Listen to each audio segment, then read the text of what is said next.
pagi saudara-saudari, Bapak Ibu dimanapun kita berada, salam sehat selalu bagi kita. Sebelum kita mengawali segala aktivitas kegiatan kita sepanjang hari ini, Senin tanggal 28 Maret 2022 dan sepanjang minggu ini, marilah kita sejenak mendengarkan firman Tuhan yang ditetapkan sebagai renungan untuk hari ini. Kita mengawalinya dengan berdoa. Kasih karunia dan damai sejahtera yang dari Allah Bapa dan dari anaknya Tuhan Yesus menyertai saudara sekalian. Amin.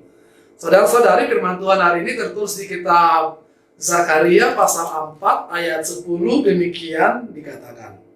Sebab siapa yang memandang hina hari peristiwa-peristiwa yang kecil, mereka akan bersukaria melihat batu pilihan di tangan Zerubabel.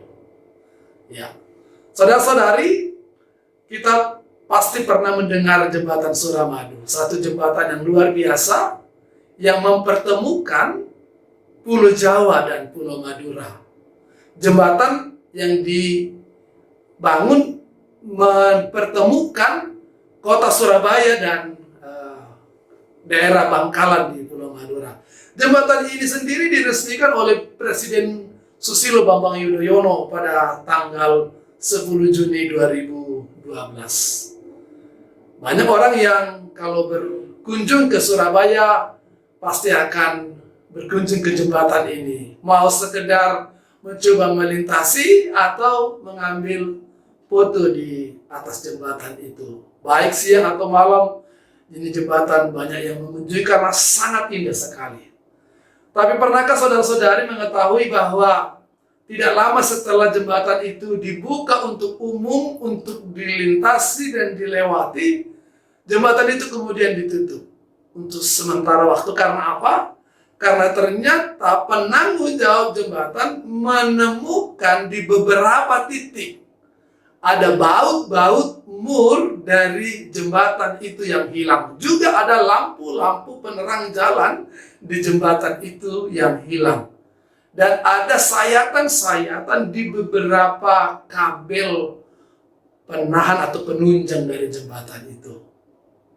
Sesuatu yang mungkin bagi pencuri menurut mereka itu tidak akan sangat berpengaruh lah bagi jembatan yang sebesar itu. Itu tidak akan berdampak bagi jembatan itu. Tetapi bagi pembangun jembatan itu, bagi penanggung jawab jembatan itu, bagi pengawas dan perancang jembatan itu, baut-baut yang kecil itu satu atau dua itu semuanya pasti sangat penting sekali. Karena ketika satu atau dua saja tidak ada pada tempatnya atau tidak mengikat sesuai dengan apa yang menjadi aturannya, pasti itu akan sangat membahayakan, sangat mengancam keselamatan dari orang yang melintasi, bahkan ketahanan dari jembatan itu.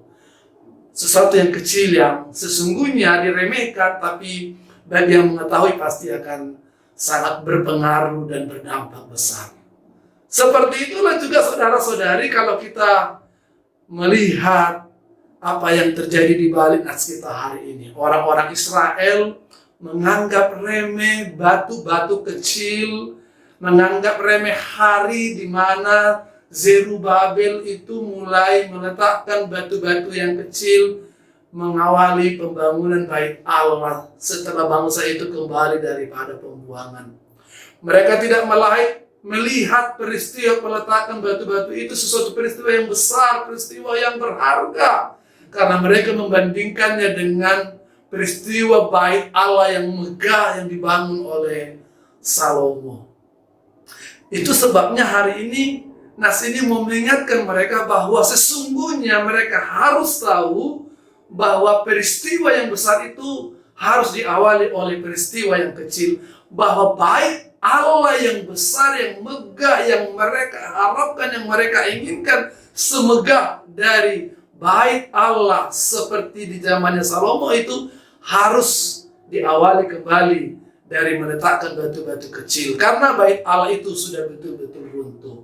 Jadi mereka tidak boleh menghina pekerjaan kecil yang dilakukan oleh Zerubabel dan para pekerja lainnya ketika mereka meletakkan batu-batu kecil itu.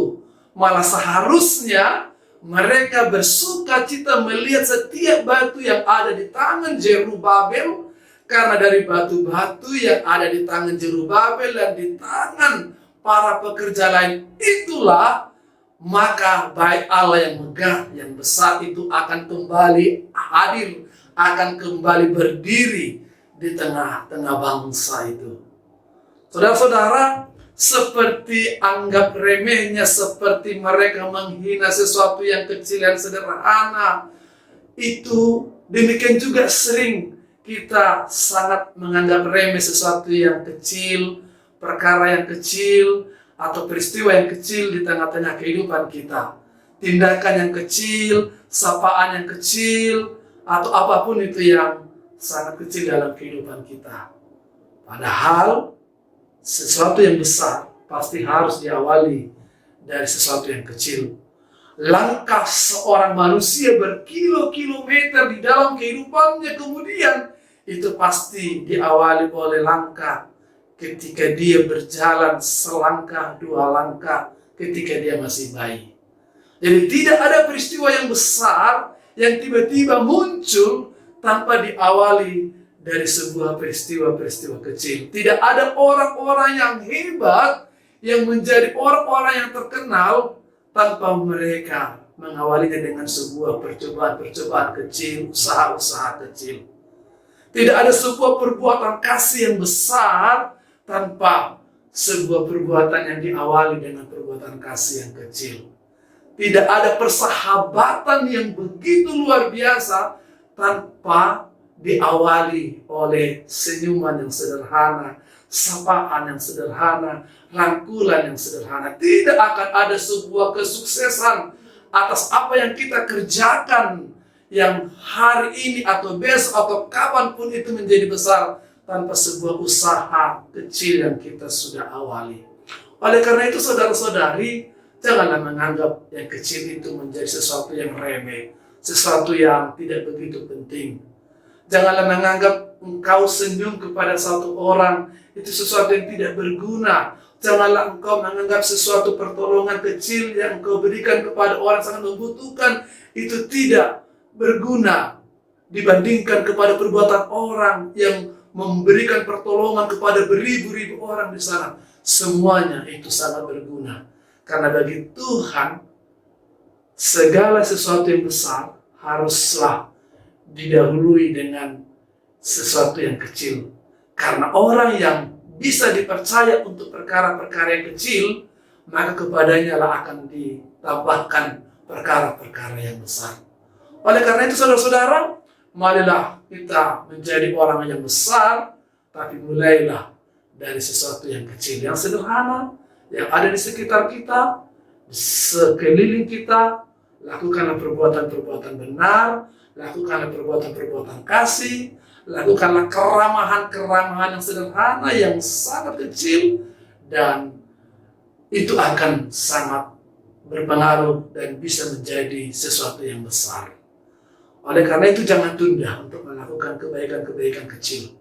Jangan tunda untuk melakukan perkara-perkara yang kecil, supaya di saatnya engkau bisa dipakai oleh Tuhan untuk sebuah atau untuk perkara-perkara yang besar, untuk perbuatan-perbuatan kasih yang besar, untuk keramahan-keramahan yang besar, untuk kebaikan-kebaikan yang besar. Dan hari ini kita akan mengawalinya. Tuhan memampukan kita untuk melakukannya dan menghidupinya. Tuhan Yesus memberkati kita. Amin, kita berdoa. Terima kasih Tuhan untuk firman-Mu yang kembali mengingatkan kami untuk tidak menyepelekan atau merendahkan sesuatu yang hina, yang kecil, tapi untuk boleh belajar dari yang kecil untuk melakukan hal-hal yang besar. Layakkan dan mampukan kami Tuhan untuk boleh melakukannya. Terima kasih Bapa, berkati kami sepanjang hari ini dalam segala pekerjaan kami. Di dalam nama Tuhan Yesus Kristus kami berdoa dan mengucap syukur. Kasih karunia dari Tuhan kita Yesus Kristus, kasih setia daripada Allah Bapa serta persekutuan Roh Kudus itu yang menyertai, memberkati saudara sekalian sekarang sampai selama-lamanya. Amin. Selamat bekerja, Tuhan Yesus menyertai kita. Horas.